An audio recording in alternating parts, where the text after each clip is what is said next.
ಓಂ ಶ್ರೀ ಗುರುಭ್ಯೋ ನಮಃ. ಫ್ರೆಂಡ್ಸ್, ಎಲ್ಲರಿಗೂ ನಮಸ್ಕಾರ. ಪ್ರೀತಿಯ ಬೆಂಕಿಯಂತಹ ಉತ್ಸಾಹದ ಮೇಷರಾಶಿಯ ಬಂಧುಗಳೇ, ನೀವು ರಾಶಿ ಚಕ್ರದ ಮೊದಲನೆಯ ರಾಶಿಯವರು. ನಿಮ್ಮ ಅಧಿಪತಿ ಸಾಹಸದ ಸಂಕೇತವಾದ ಮಂಗಳ. ನಿಮ್ಮಲ್ಲಿ ಒಂದು ಅದಮ್ಯವಾದ ಚೈತನ್ಯ ಇದೆ. ಶೂನ್ಯದಿಂದ ಸಾಮ್ರಾಜ್ಯವನ್ನು ಕಟ್ಟುವ ತಾಕತ್ತು ನಿಮಗಿದೆ. ಆದರೆ ಈ ವೇಗದ ಬದುಕಿನಲ್ಲಿ ನೀವು ಎಷ್ಟು ಬಾರಿ ಒಂಟಿತನವನ್ನು ಅನುಭವಿಸಿದ್ದೀರಾ ಅಲ್ವಾ?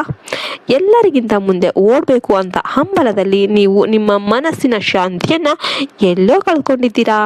ಜಗತ್ತಿಗೆ ನೀವು ಬಹಳ ಕಠಿಣ ವ್ಯಕ್ತಿಯಾಗಿ ಕಾಣಬಹುದು, ಆದರೆ ನಿಮ್ಮ ಒಳಗಿರುವ ಮಗುವಿನಂತಹ ಮನಸ್ಸು ಯಾರಿಗೂ ತಿಳಿಯೋದೇ ಇಲ್ಲ. ನಿಮ್ಮ ನೇರ ನುಡಿ ಮತ್ತು ನಡೆ ನಿಮಗೆ ಶತ್ರು ಆಗ್ತಾ ಇದೆಯಾ? ಈ ಪ್ರಶ್ನೆಗಳಿಗೆ ಉತ್ತರ ಅನ್ನೋದು ಇಲ್ಲ ಇದೆ. ವಿಡಿಯೋ ಇಷ್ಟ ಆದರೆ ವಿಡಿಯೋಗೆ ಒಂದು ಲೈಕ್ ಕೊಟ್ಟು ಜೈ ಶ್ರೀರಾಮ್ ಅಂತ ಕಮೆಂಟ್ ಮಾಡಿ. ಮೊದಲನೇದಾಗಿ ಮೇಷರಾಶಿಯವರ ಅದ್ಭುತ ಶಕ್ತಿಗಳು, ಸ್ಟ್ರೆಂತ್ಸ್. ಅವ್ರದ್ದು ನಾಯಕತ್ವದ ಗುಣ, ನ್ಯಾಚುರಲ್ ಲೀಡರ್ ಬೈ ಬರ್ತ್. ಅವರು ಲೀಡರ್. ನೀವು ಯಾರ ಕೆಳಗೂ ಕೂಡ ಕೆಲಸ ಮಾಡೋದಕ್ಕೆ ಇಷ್ಟಪಡೋದಿಲ್ಲ. ನೀವೇ 10 ಜನರಿಗೆ ದಾರಿ ತೋರಿಸುವ ನಾಯಕರು ಆಗಿರ್ತೀರ. ನಿಮ್ಮಲ್ಲಿರುವ ಒಂದು ಇನಿಷಿಯೇಟಿವ್ನ ತೆಗೆದುಕೊಳ್ಳುವ ಗುಣ ಅದ್ಭುತವಾಗಿರುತ್ತೆ. ನಿರ್ಭಯತೆ. ಎಂತಹ ಕಷ್ಟದ ಪರಿಸ್ಥಿತಿಯಲ್ಲೂ ಕೂಡ ನೀವು ಎದೆಗುಂದೋದಿಲ್ಲ. ಸವಾಲುಗಳನ್ನು ಕಂಡ್ರೆ ನಿಮಗೆ ತುಂಬ ಪ್ರೀತಿ. ಕಷ್ಟಗಳು ಒಂದಷ್ಟು ನೀವು ಹೆಚ್ಚು ಕಷ್ಟಗಳು ಬಂದ ಹಾಗೆಲ್ಲ ನೀವು ಹೆಚ್ಚು ಬಲವಾಗ್ತಾ ಹೋಗ್ತೀರಾ.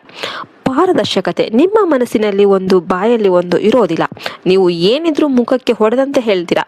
ಈ ಪ್ರಾಮಾಣಿಕತೆ ನಿಮ್ಮ ದೊಡ್ಡ ಆಸ್ತಿಯಾಗಿರುತ್ತೆ. ಯಾವುದೇ ಒಂದು ಕೆಲಸ ಮಾಡಬೇಕಾದ್ರೂ ಯಾವುದೇ ಒಂದು ಕೆಲಸವನ್ನು ಕೂಡ ಚುರುಕಾಗಿ ಮುಗಿಸುವ ಶಕ್ತಿ ನಿಮ್ಮದಾಗಿರುತ್ತೆ. ಆಲಸ್ಯ ಎಂಬುದು ನಿಮ್ಮ ಡಿಕ್ಷನರಿಯಲ್ಲೇ ಇಲ್ಲ. ನಿಮ್ಮ ಯಶಸ್ಸಿಗೆ ಅಡ್ಡಿಯಾಗಿರುವ ದೌರ್ಬಲ್ಯಗಳು, ವೀಕ್ನೆಸ್ ಏನೇನು? ಮೇಷರಾಶಿಯವರು ಎಷ್ಟೇ ಸಾಧನೆ ಮಾಡಿದರೂ ಕೂಡ ಕೆಲವೊಮ್ಮೆ ಮನಃಶಾಂತಿ ಕಳೆದುಕೊಳ್ಳಲು ಈ ಕೆಳಗಿನ ಮುಖ್ಯ ಕಾರಣಗಳೇ ಇಂಪಾರ್ಟೆಂಟ್ ಕಾರಣಗಳಾಗಿರುತ್ತೆ. ನೀವು ಯಾವಾಗಲೂ ಮಾಡೋದು ಒಂದೇನೆಂದರೆ ಅತಿಯಾದ ಆತುರ. ಯೋಚಿಸದೆ ನಿರ್ಧಾರ ತೆಗೆದುಕೊಳ್ಳೋದು ನಿಮ್ಮ ದೊಡ್ಡ ಸಮಸ್ಯೆ. ಕೆಲಸ ಆರಂಭಿಸುವಾಗ ಇರುವ ಉತ್ಸಾಹ ಅದನ್ನು ಮುಗಿಸುವವರೆಗೆ ಇರೋದಿಲ್ಲ. ಅರ್ಧದಲ್ಲೇ ಕೆಲಸ ಬಿಡುವ ಒಂದು ಅಭ್ಯಾಸ ನಿಮ್ಮನ್ನು ಕಾಡ್ತಾ ಇರಬಹುದು. ಕೋಪ ಮತ್ತು ಹಠ. ಮಂಗಳನ ಪ್ರಭಾವದಿಂದಾಗಿ ನಿಮಗೆ ಬೇಗ ಕೋಪ ಬರುತ್ತೆ. ನಿಮ್ಮ ಕೋಪ ಕ್ಷಣಿಕಾದರೂ ಕೂಡ ಆ ಕ್ಷಣದಲ್ಲಿ ನೀವು ಆಡುವ ಮಾತುಗಳೇನಿದೆ ಸಂಬಂಧಗಳನ್ನು ಶಾಶ್ವತವಾಗಿ ಹಾಳು ಮಾಡಬಹುದು. ಅತಿಯಾದ ಆತ್ಮವಿಶ್ವಾಸ. ನಾನೊಬ್ಬನೇ ಸಾಕು ಎಂಬ ಅಹಂಕಾರ ಕೆಲವೊಮ್ಮೆ ನಿಮ್ಮನ್ನು ಒಂಟಿಯನ್ನಾಗಿ ಮಾಡುತ್ತೆ. ಇತರರ ಸಲಹೆಗಳನ್ನು ಕೇಳಿಸಿಕೊಳ್ಳುವ ಒಂದು ತಾಳ್ಮೆ ನಿಮ್ಮಲ್ಲಿ ತುಂಬಾನೇ ಕಡಿಮೆ ಇದೆ. ಹಣಕಾಸಿನ ಅಶಿಸ್ತು. ಸಂಪಾದನೆ ಚೆನ್ನಾಗಿದ್ರೂ ಖರ್ಚು ಮಾಡಬೇಕಾದ್ರೆ ನೀವು ಹಿಂದೆ ಮುಂದೆ ನೋಡೋದಿಲ್ಲ. ಐಷಾರಾಮಿ ಜೀವನದ ವ್ಯಾಮೋಹ ನಿಮ್ಮನ್ನು ಸಂಕಷ್ಟಕ್ಕೆ ತಳ್ಳಬಹುದು. ಮೇಷರಾಶಿಯವರ ಜೀವನದಲ್ಲಿ ಮರುಕಳಿಸುವ ಘಟನೆಗಳು, ಶತ್ರುಗಳ ಕಾಟ. ನಿಮ್ಮ ಯಶಸ್ಸನ್ನು ಕಂಡು ಅಸೂಯೆ ಪಡುವವರು ಹೆಚ್ಚು. ನೀವು ನೇರ ಸತ್ಯ ಹೇಳೋದ್ರಿಂದ ಸಂಬಂಧಿಕರಲ್ಲೇ ನಿಮಗೆ ವಿರೋಧಿಗಳು ಹುಟ್ಟಿಕೊಳ್ತಾರೆ. ತಲೆಗೆ ಸಂಬಂಧಿಸಿದ ತೊಂದರೆಗಳು. ಅತಿಯಾದ ಕೆಲಸದ ಒತ್ತಡ ಮತ್ತು ಆಲೋಚನೆಯಿಂದಾಗಿ ತಲೆನೋವು ಅಥವಾ ರಕ್ತದೊತ್ತಡದಂತಹ ಸಮಸ್ಯೆಗಳು ನಿಮ್ಮನ್ನು ಕಾಡಬಹುದು.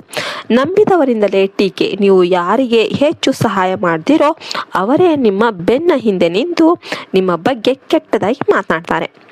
ಇನ್ನು ನೀವು 100% ಸಕ್ಸಸ್ ಪಡಿಬೇಕು, ಯಶಸ್ಸು ಪಡಿಬೇಕು ಅಂದರೆ ಮೇಷರಾಶಿಯವರಿಗೆ ಈ ಮಂತ್ರಗಳು. ಮೊದಲನೇದಾಗಿ ಪೇಷನ್ಸ್. ತಾಳ್ಮೆನೇ ನಿಮ್ಮ ಅಸ್ತ್ರ. ಯಾವುದೇ ಒಂದು ಹೊಸ ಕೆಲಸ ಅಥವಾ ಹೂಡಿಕೆ ಮಾಡುವ ಮುನ್ನ ಕನಿಷ್ಠ 24 ಗಂಟೆ ಯೋಚನೆ ಮಾಡಿ. ನಿಮ್ಮ ಆತುರದ ನಿರ್ಧಾರಗಳೇ ನಿಮ್ಮ ಸೋಲಿಗೆ ಕಾರಣವಾಗುತ್ತೆ. ಮಾತನಾಡುವ ಮುನ್ನ ಯೋಚನೆ ಮಾಡಿ ಎಂಬುದು ನಿಮ್ಮ ಜೀವನದ ವಾಕ್ಯವಾಗಲಿ. ಎರಡನೇದಾಗಿ ಕೆಲಸವನ್ನು ಪೂರ್ಣಗೊಳಿಸಿ. ಹೊಸ ಒಂದು ಕನ್ಸಿಸ್ಟೆನ್ಸಿ ಇರಲಿ. ಹೊಸ ಕೆಲಸಗಳನ್ನು ಆರಂಭಿಸುವುದಕ್ಕಿಂತ ಕೈಗೆತ್ತಿಕೊಂಡ ಕೆಲಸವನ್ನು ಅಂತ್ಯದವರೆಗೆ ಕೊಂಡೊಯ್ಯುವುದನ್ನು ಕಲಿಯಿರಿ. ನಿಮ್ಮ ಶಕ್ತಿಯನ್ನು ಚದುರಿಸಬೇಡಿ. ಒಂದು ಗುರಿಯ ಮೇಲೆ ಸ್ಥಿರವಾಗಿರಿ. ಮೂರನೆಯದು ಟೀಕೆಗಳನ್ನು ಸ್ವೀಕರಿಸಿ. ಎಲ್ಲರೂ ನಿಮ್ಮನ್ನು ಹೊಗಳಬೇಕು ಅಂತ ನಿರ್ಲಕ್ಷಿಸಬೇಡಿ.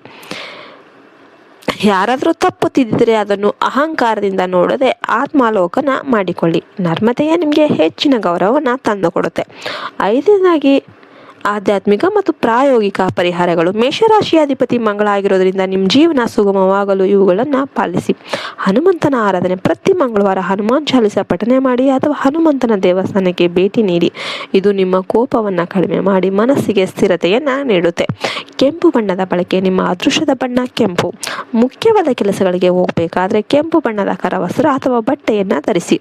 ಯೋಗ ಮತ್ತು ವ್ಯಾಯಾಮ. ನಿಮ್ಮಲ್ಲಿರುವ ಹೆಚ್ಚುವರಿ ಶಕ್ತಿಯನ್ನು ಎನರ್ಜಿಯನ್ನು ಹೊರಹಾಕೋದಕ್ಕೆ ದೈಹಿಕ ವ್ಯಾಯಾಮ ಅತ್ಯಗತ್ಯವಾಗಿರುತ್ತೆ. ಇದು ನಿಮ್ಮನ್ನು ಮಾನಸಿಕವಾಗಿ ಶಾಂತವಾಗಿಡುತ್ತೆ. ಇನ್ನು ಕೊನೆಯದಾಗಿ ನಿಮ್ಮ ಭವಿಷ್ಯ ನಿಮ್ಮ ಕೈಯಲ್ಲೇ ಇದೆ. ಮೇಷರಾಶಿಯವರೇ, ನೀವು ಜನ್ಮಜಾತ ವಿಜೇತರು. ನಿಮ್ಮ ಹಠ ಮತ್ತು ಧೈರ್ಯವನ್ನು ಸರಿಯಾದ ದಿಕ್ಕಿನಲ್ಲಿ ಬಳಸಿದರೆ ನೀವು ಮುಟ್ಟಿದ್ದೆಲ್ಲ ಚಿನ್ನವಾಗುತ್ತೆ. ಕೋಪವನ್ನು ಹತೋಟಿಯಲ್ಲಿಡಿ. ಜನರ ಭಾವನೆಗಳಿಗೆ ಬೆಲೆ ಕೊಡಿ. ನಿಮ್ಮ ಅದೃಷ್ಟದ ಬಾಗಿಲು ಸದಾ ತೆರೆದಿರುತ್ತೆ. ನೀವು ಬೆಂಕಿಯಂತೆ ಸುಡಲೂ ಬಲ್ಲಿರಿ, ಜಗತ್ತಿಗೆ ಬೆಳಕು ನೀಡಲೂ ಬಲ್ಲಿರಿ. ಆಯ್ಕೆ ನಿಮ್ಮದೇ ಆಗಿರುತ್ತೆ. ಈ ಮಾಹಿತಿ ನಿಮಗೆ ಇಷ್ಟವಾಗಿದ್ದರೆ ತಿಳಿಸಿ. ಮೇಷರಾಶಿಯ ನಿಮ್ಮ ಫ್ರೆಂಡ್ಸ್ ಆ್ಯಂಡ್ ಫ್ಯಾಮಿಲಿ ಜೊತೆ ಶೇರ್ ಮಾಡಿ. ಮುಂದಿನ ಜೀವನ ನಿಮ್ಮದು ಸುಖಕರವಾಗಿಲ್ಲ ಅಂತ ಹಾರೈಸ್ತಾ ಈ ವಿಡಿಯೋವನ್ನು ನಾವು ಮುಗಿಸ್ತಾ ಇದ್ದೇವೆ. ಜೈ ಹಿಂದ್, ಜೈ ಭಾರತ್ ಮಾತೆ, ಹರಿ ಓಂ ತತ್ಸತ್. ಸರ್ವೇ ಜನೋ ಸುಖಿನೋ ಭವಂತು.